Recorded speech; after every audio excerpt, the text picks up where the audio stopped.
আসসালামু আলাইকুম everyone, welcome to my cooking channel.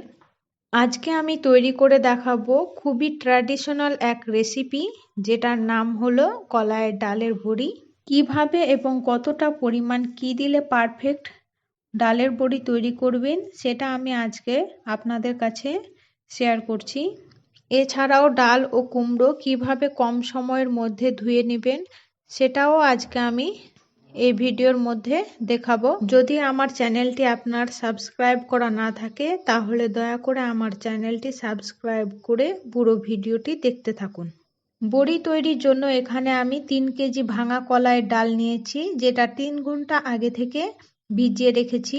এবার ডাল থেকে খোসা ছাড়াতে হবে, তাই প্রথমে ডাল থেকে জলটা ফেলে দিব, তারপর কিছুটা পরিমাণ জল ডালে দিয়ে দেব। এবার একটা বড় বোলে কিছুটা পরিমাণ ডাল তুলে নেব, দিয়ে এইভাবে 2 হাতের তালু দিয়ে ঘষে ঘষে খোসা ছাড়িয়ে নেব।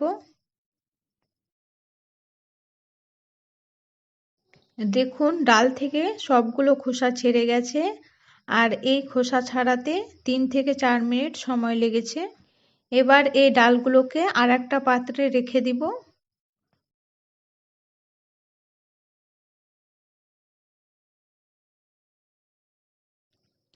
আবার কিছুটা ডাল বলে তুলে নেব, দিয়ে এইভাবে একই প্রসেসে 2 হাতে তালু দিয়ে ঘষে ঘষে খোসা ছাড়িয়ে নেব। খোসা ছাড়ানো হয়ে গেছে, বলে রেখে দেব। একই প্রসেসে সবগুলো ডাল থেকে খোসা ছাড়িয়ে নেব। দেখুন, সবগুলো ডাল থেকে খোলা ছাড়ানো হয়ে গেছে। এবার একটা বড় পাত্রে ডালগুলো রেখে জল দিয়ে ধুয়ে নেব। 2 থেকে 3 বার ধুয়ে নেব, আর প্রত্যেকবার এভাবে উপর জলটা ফেলে দেব, যার ফলে জলের সাথে ডালের খোসাগুলো এভাবে ভেসে চলে যাবে। দেখুন, ডাল কতটা পরিষ্কার হয়ে গেছে আর খোসা কমে গেছে। এবার আরো একটা বড় বোলে জল ভর্তি করে নিয়ে নেব, দিয়ে একটা চালনায় কিছুটা পরিমাণ করে ডাল তুলে নেব, আর এভাবে জলে চুবিয়ে খোসা বের করে নেব। দেখুন কতটা সুন্দর করে পরিষ্কার হয়ে যাচ্ছে, শুধু গোটা কলাই ছাড়া একটুও খোসা নাই। এবার এই পরিষ্কার ডালগুলোকে একটা ছিদ্র ছিদ্র যুক্ত বোলে রাখবো, যার ফলে অতিরিক্ত জল ঝরে যাবে। আর এই গোটা ডালগুলো কিভাবে বের করবেন, সেটা আপনাদেরকে পরে দেখাচ্ছি। আবার কিছুটা পরিমাণ ডাল চালনায় তুলে জলে চুবিয়ে উপর খোসা ভাসিয়ে ডাল পরিষ্কার করে নেব। সবগুলো ডাল থেকে খোসা বের করা হয়ে গেছে। এবার রোদ্রে শুকোতে দেব, তাই একটা পরিষ্কার সুতির কাপড় নিয়েছি। এবার এই সুতির কাপড়ের উপর ডালগুলোকে শুকোতে দেব। খুব পাতলা করে এভাবে ডাল দেব, যার ফলে খুব তাড়াতাড়ি শুকোবে।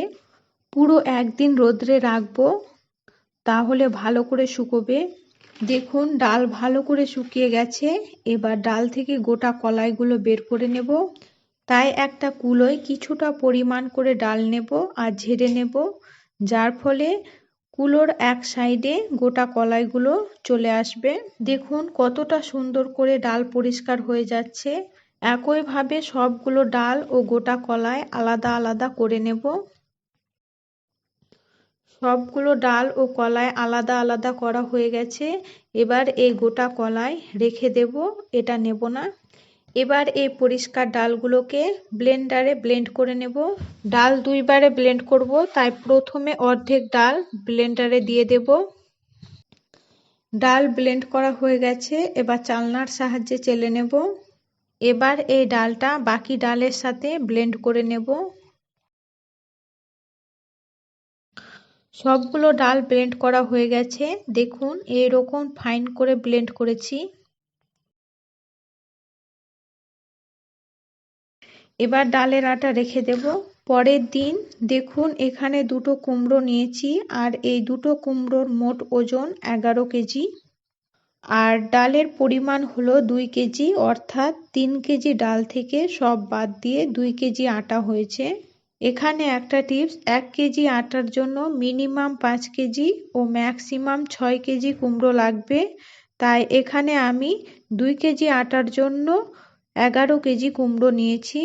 এবার এই দুটো কুমড়োকে মাঝ বরাবর অর্ধেক করে কেটে নেব। কাটা হয়ে গেছে, এবার কুমড়ো কুড়ে নেব। তাই এইরকম একটা কোড়ানি নিয়েছি।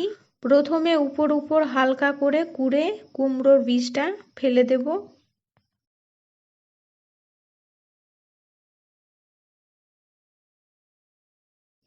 ফেলে দেওয়ার পর খুব হালকা হাতে বাকি কুমড়ো কুড়ে নেব আর একটা বলে রাখবো। দেখুন কুমড়োতে আর বীজ নাই, তাই এবার কুড়ে আলাদা পাত্রে রাখবো। সবগুলো কুমড়ো একইভাবে কুড়ে নেব। বীজযুক্ত কুমড়োগুলো আলাদা পাত্রে রাখবো আর বীজহীন কুমড়ো আলাদা পাত্রে রাখবো, যার ফলে কুমড়ো থেকে বীজ পরিষ্কার করতে সুবিধা হবে। সবগুলো কুমড়ো করা হয়ে গেছে। এবার এই বীজযুক্ত কুমড়োতে জল দেব, দিয়ে উপর উপর জলটা একটা ছিদ্রযুক্ত বোলে ঢেলে নেব, যার ফলে কুমড়ো ভেসে বোলে চলে যাবে আর বীজগুলো তলায় থেকে যাবে। এভাবে 2 থেকে 3 বার জল দিয়ে খুব সহজে কুমড়ো থেকে বীজ আলাদা করে নেব। দেখুন কুমড়ো থেকে বীজ আলাদা হয়ে গেছে। এবার সবগুলো কুমড়ো থেকে কিছুটা পরিমাণ করে কুমড়ো ফুটো ফুটো যুক্ত বোলে নেব আর এভাবে তলায় বোলে জল রেখে কুমড়ো 2 থেকে 3 বার ধুয়ে নেব, যার ফলে কুমড়োর টক টক ভাবটা কেটে যাবে।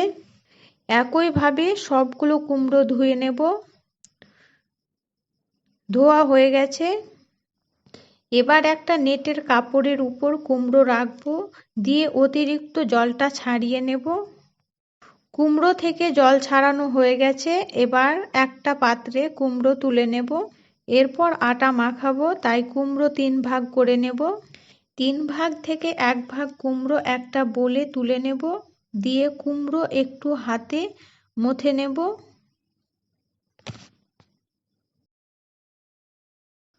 দিয়ে সামান্য পরিমাণ লবণ দেব। কুমড়োর সাথে ভালো করে লবণ মিশিয়ে নেব।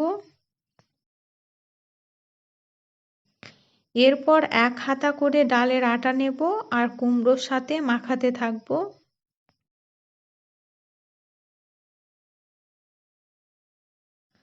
অল্প অল্প করে আটা নিয়ে মাখাতে হবে, তা না হলে আটা জমাট বেঁধে যেতে পারে।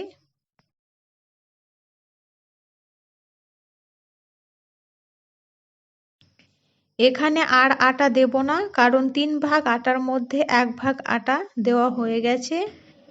এবার সামান্য পরিমাণ করে জল দেব আর আটা মথে নেব।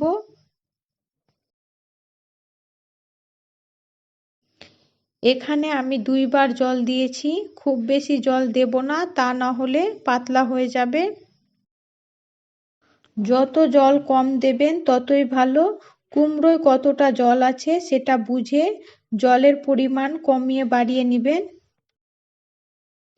এখানে আর জল দিব না, কন্টিনিউয়াসলি 40 মিনিট একই রকম আটা ফেটাতে থাকবো, যার ফলে বড়ির রং সাদা ধবধবে হবে আর বড়ি খুবই তাড়াতাড়ি সেদ্ধ হবে।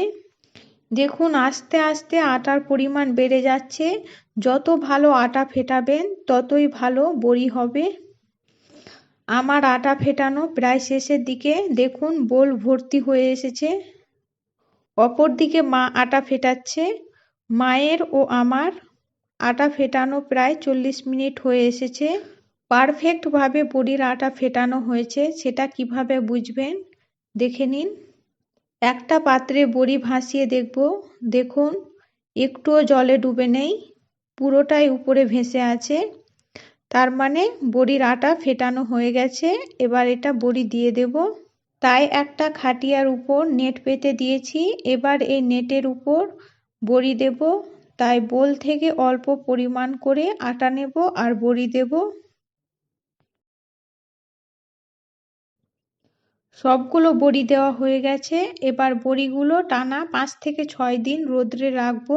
প্রথম 2 দিন একই রকম টানা সকাল থেকে বিকেল পর্যন্ত রোদ্রে রাখবো। 2 দিন পরে নেট উল্টে দিয়ে এভাবে টানা 2 দিন রোদ্রে রাখবো। তারপর 2 দিন পর অর্থাৎ টোটাল 4 দিন পর বড়ি নেট থেকে ছাড়িয়ে নেব। তারপর শেষের 2 দিন অর্থাৎ 5 থেকে 6 দিনের দিন আবার বড়ি এইভাবে রোদ্রে রাখবো। বড়ি ভালোভাবে শুকানো হয়ে গেছে।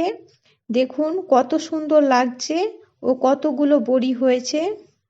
এবার এই বড়িগুলোকে একটা এয়ার কন্টেনারে ভরে নেব।